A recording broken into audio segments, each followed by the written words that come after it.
Bien-aimés auditeurs et auditrices de l'émission Parle Seigneur, car ton serviteur est à l'écoute, je vous dis bonjour. Cette émission vous est présentée par votre serviteur Sanvi Koku Apetobos Samuel. Parle Seigneur, car ton serviteur est à l'écoute. Nous avons entamé une étude sur le livre de l'Apocalypse dont nous avons titré l'essentiel pour le livre de l'Apocalypse. Aujourd'hui, nous sommes à la 8e partie. Nous continuons notre étude sur le livre de l'Apocalypse. Pourquoi nous devons étudier le livre de l'Apocalypse? Parce qu'il y a une bénédiction qui est rattachée au lecteur de ce livre. Il est écrit dans Apocalypse chapitre 1, verset 3. Heureux celui qui lit les paroles de la prophétie et ceux qui entendent, car ils seront heureux. Pourquoi? Parce que le temps est proche. Bien-aimés auditeurs et auditrices, l'auteur de ce livre nous interpelle tous et nous invite à lire son livre. Et en le lisant, nous serons bénis et nous connaîtrons beaucoup de choses.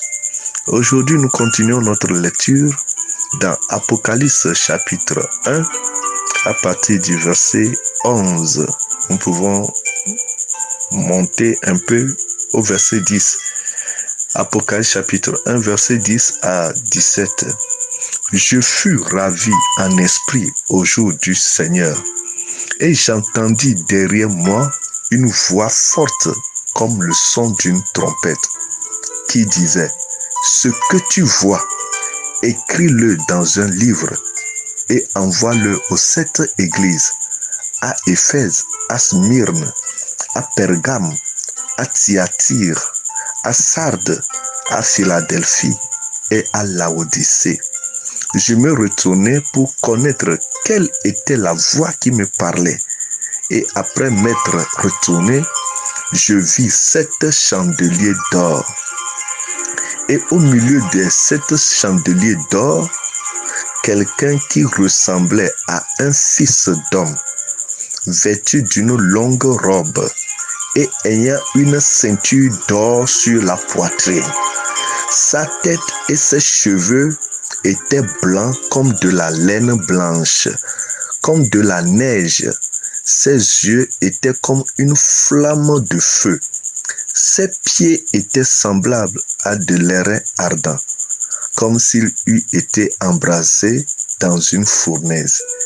Et sa voix était comme le bruit de grandes eaux. Il avait dans sa main droite 7 étoiles. De sa bouche sortait une épée aiguë à 2 tranchants. Et son visage était comme le soleil lorsqu'il brille dans sa force.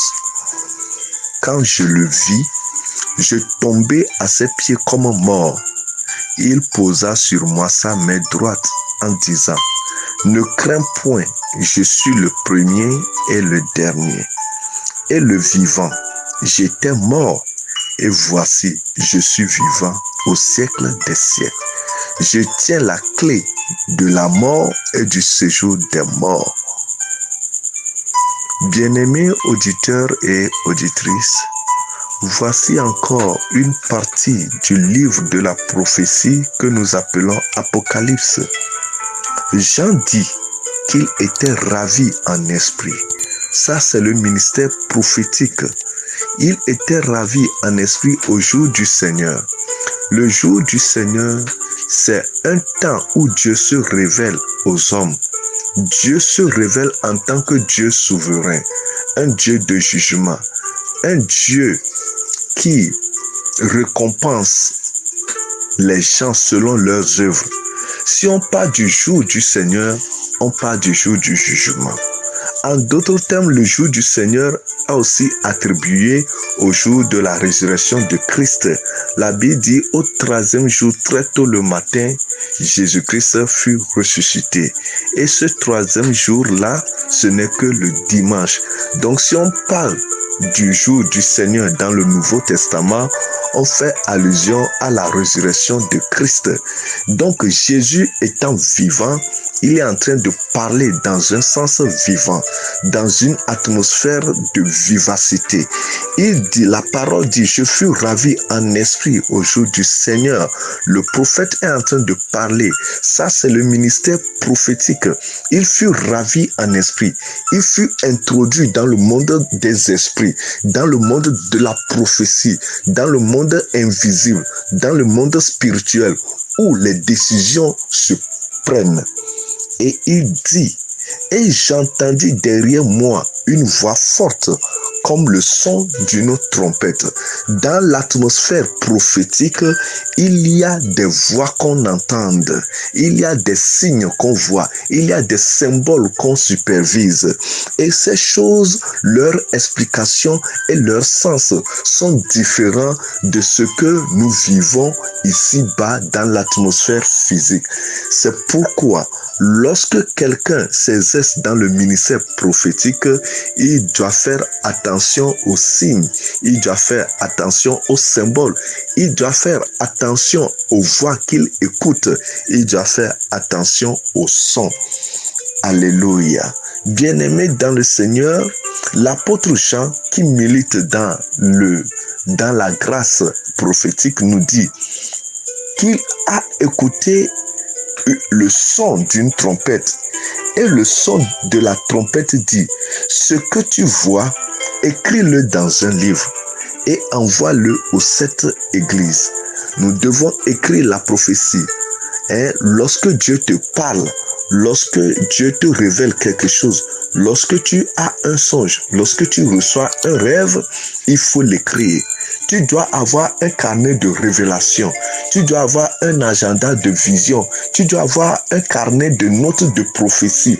Lorsque tu reçois les prophéties, écris-les dans un livre. Écris-les dans un cahier de notes. Marque-les dans un agenda. Très important. Car il est écrit, écris la prophétie et attends-la. Si elle tarde à venir, attends-la car elle arrivera, elle s'accomplira certainement. Nous devons écrire nos révélations. Nous devons écrire nos visions. Nous devons écrire les prophéties que nous recevons de la part du Seigneur. Alors, il dit, écris le livre, écris ce que tu vois dans un livre et envoie-le aux 7 églises. Aux 7 églises, le chiffre 7, c'est prophétique. Dans l'atmosphère prophétique, le chiffre 7 symbolise la perfection. Donc, on dit d'écrire aux 7 églises de Jésus-Christ. Ça veut dire le corps du Christ. C'est le corps du Christ qui est concerné. Les messages qui seront adressés à ces 7 églises-là constitueront des dispensations, des 7 dispensations dans lesquelles l'Église passera. Vous voyez, l'Église de Jésus-Christ est comme un voyageur qui est en train de voyager ou de marcher d'un temps à un autre temps. Nous devons faire beaucoup attention parce que nous traversons des moments qui sont très très particuliers et spécifiques, chaque temps avec son message. Alors, l'Église du Seigneur aujourd'hui doit être éveillée pour comprendre ce que Dieu est en train de le dire. Aux 7 églises signifie le corps du Christ, l'Église universelle. L'Église de Jésus-Christ avec un grand E majuscule qui présente de différentes branches que nous appelons des églises locales. Les églises locales sont et se réunissent dans des localités, dans des quartiers, dans des villes, dans des bidonvilles, dans des villages, dans des continents. Il y a des églises continentales, des églises qui se regroupent dans les villages, il y a des églises qui se regroupent dans les pays, etc. Donc toutes ces églises rassemblées forment les 7 églises qui est le corps du Christ, l'église en mouvement.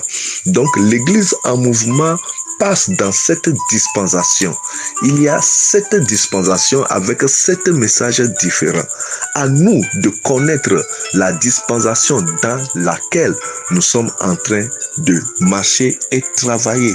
très important que le Seigneur nous aide à pouvoir acquérir de la connaissance, à pouvoir saisir ce qui est caché dans la parole de Dieu et surtout dans le livre béni, dans le livre prophétique, le livre de l'Apocalypse.